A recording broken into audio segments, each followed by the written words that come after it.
Hello everybody, and welcome to another episode of Ron's Library and Ideas. I'm Ron. Alright, today we're going to be talking about influence and who exactly and what exactly is influencing us as a whole. Now before we begin, I think it's important to note that we all have our own path to walk. Everybody's path is going to be different. We all came down here to have our own individual experience, which adds to the whole. Because I'm of the mindset that all of this is God.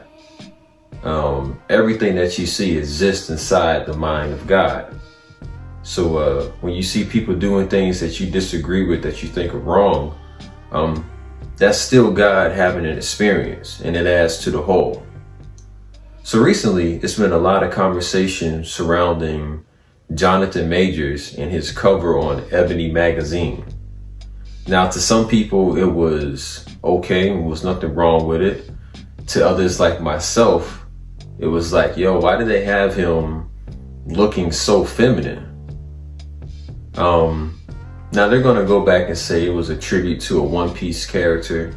But if you go and look up that character from One Piece, the pictures that they have of him, Don Flamingo, I believe his name is, Don Flamingo looks masculine.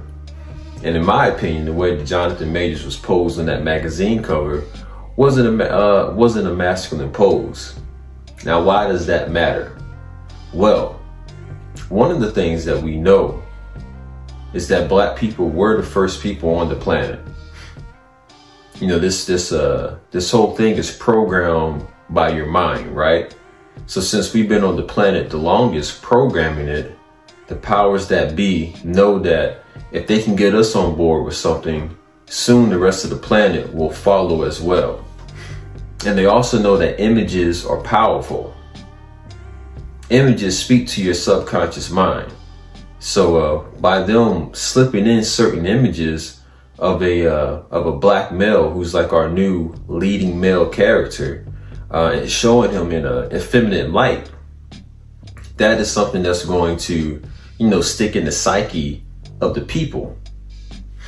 I like to discuss books on this channel, and one that I know you guys need to read is Propaganda by Edward Bernays. And it's really just documenting the fact that they know that they can control the minds of the masses by doing certain things. By putting different images in front of you time and time again, eventually you will begin to accept it.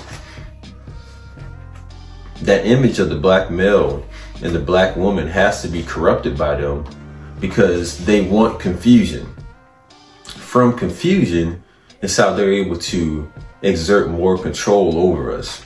Excuse me, I need some water.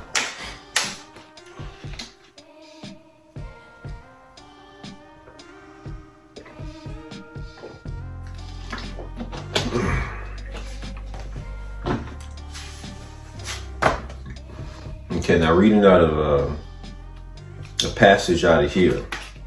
Let's go to, all right, page 1, organizing chaos.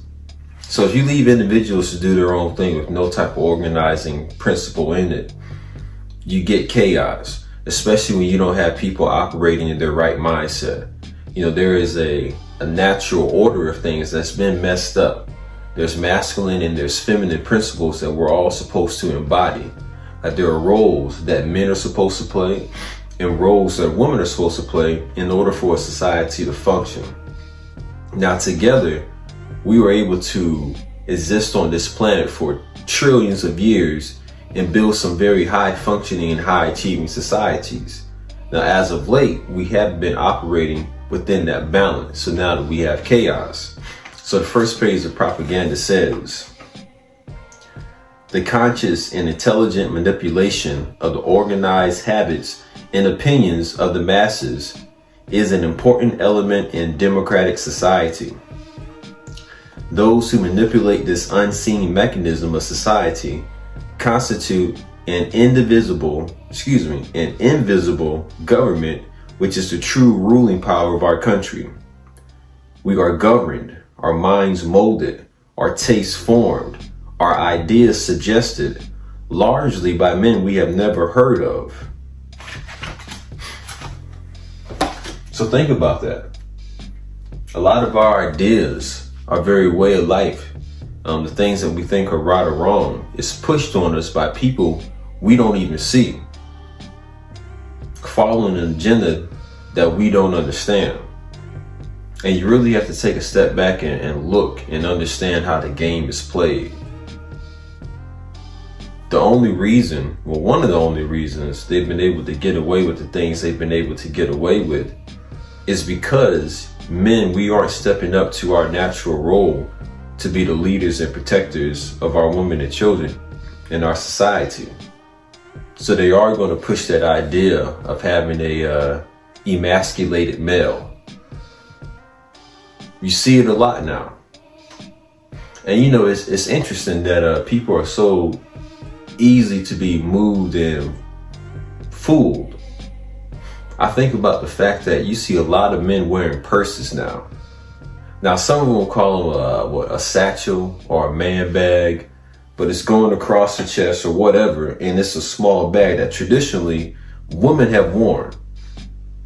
Growing up, that's what I saw a woman wear, but now they pushed it on the men. And it'd be one thing if it was like, you know, guys would think, you know what, I've always wanted, you know, an extra bag or some extra carrying space for my items that I bring with me throughout the day. But you have to ask yourself, who influenced you to get that man bag or that purse? A lot of times we see a celebrity do it, or we see somebody we consider to be cool do it, and then we hop on board. Think about that. I remember when I was at Albany State, Party Like a Rock Star and Tatted Up. Both different songs came out, but it had an effect on the students there. You had people walking around campus dressed like black rock stars. People went out in droves and got more tattoos because of that song, Tatted Up.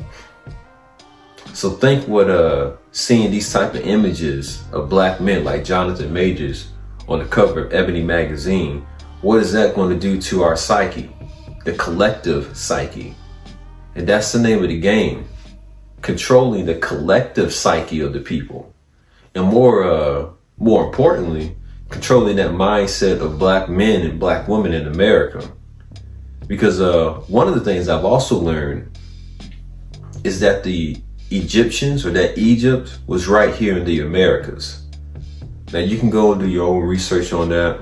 Horace Butler has a wonderful book called When Rocks Cry Out. You should definitely go check that out. But there's so much evidence. You know, they found pyramids in the Grand Canyon. Like, you can't go to them. They got it blocked off because, you know, it's just proving too much about who we are. There's a writing called the Lamet of Hermes Trismegistus. Now, Hermes is the Greek name for an Egyptian deity, Thoth or Tahuti. Now, Tahuti may or may not have been a real person, or it could have been a priesthood, but he was writing to one of his students named Asclepius. And he says, "Do you not know, Asclepius, that Egypt is an image of heaven? Or, to speak more exactly, in Egypt, all the operations of the powers which rule and work in heaven have been transferred to earth below." Now, remember what I said about Egypt being right here in the Americas. When a lot of these so-called explorers got to the Americas, they found black people already here. We've been here. It continues to say, "Nay, it should rather be said that the whole cosmos dwells in this our land as in its sanctuary. And yet, since it is fitting that wise men should have knowledge of all events before they come to pass, you must not be left in ignorance of this. There will come a time when it would seem that in vain have the Egyptians honored the deity with heartfelt piety in the city's service, and all our holy worship will be found bootless and ineffectual, for the gods will return from earth to heaven." Let me turn up this brightness right quick. Egypt will be forsaken, and the land which was once the home of religion will be left desolate, bereft of the presence of its deities. This land and region will be filled with foreigners. Does that sound like America? Not only will men neglect the service of the gods, but Egypt will be occupied by Scythians or Indians or by some such race from the barbarian countries thereabout. In that day will our most holy land, this land of shrines and temples, be filled with funerals and corpses.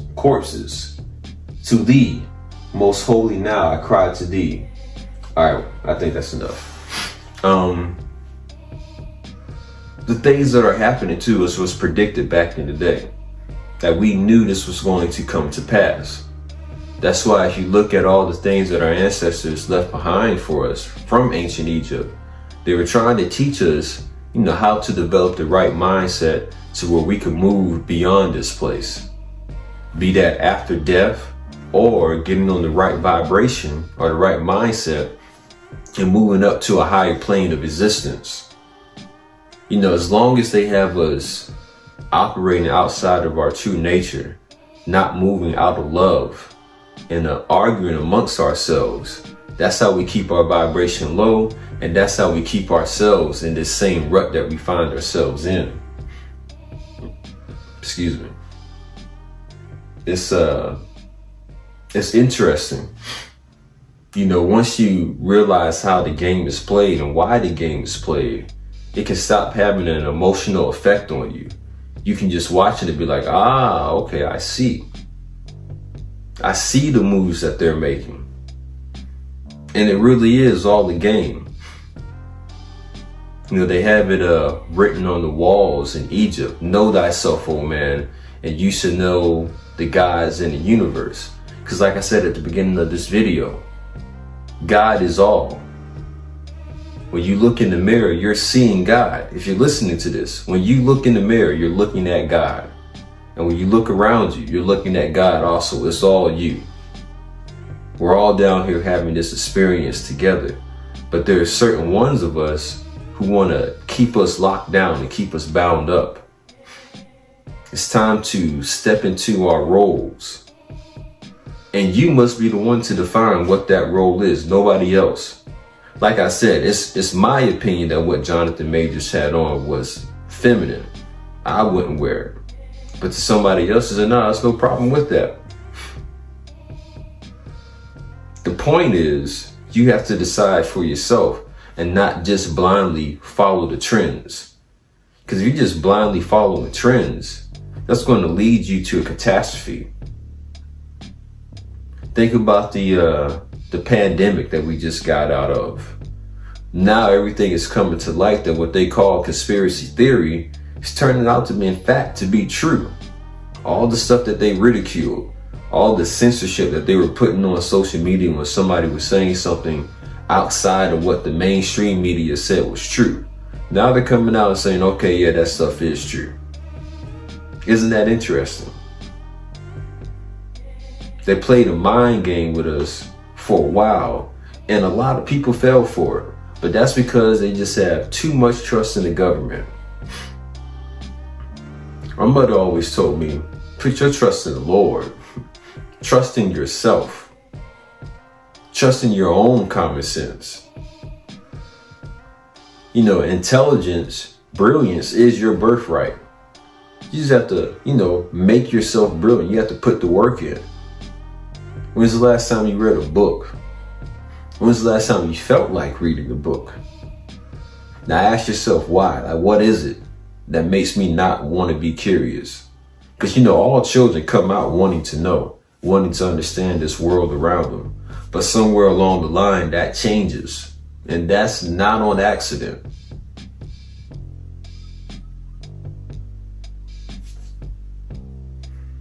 In another video, I'm going to have to talk about how the Rockefellers got involved with our education system as a means of dumbing down the population, suppressing critical thinking.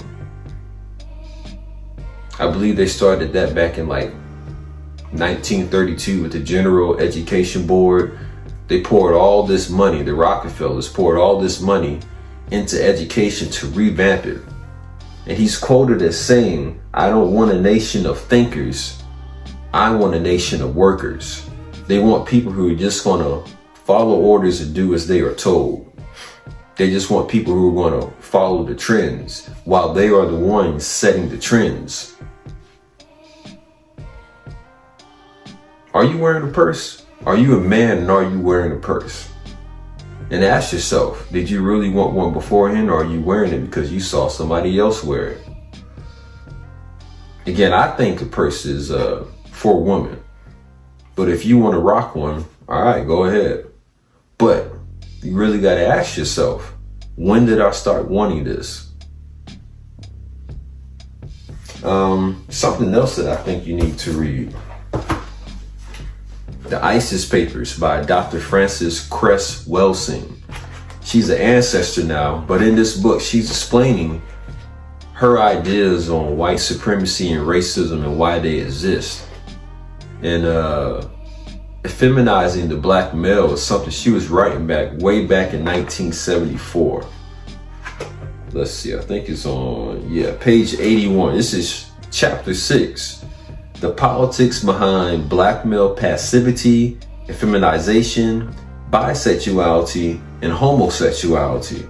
She wrote this in August of 1974. And in this chapter, she's basically saying, you know, they're using this as a weapon against us. They need the black males to not be operating in our right mindset so they can continue to take advantage of us.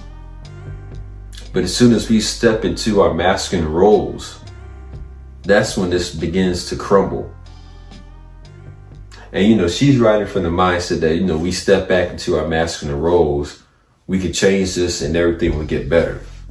Whereas I'm of the mindset that, you know, we ran this planet in our right mindset for trillions of years.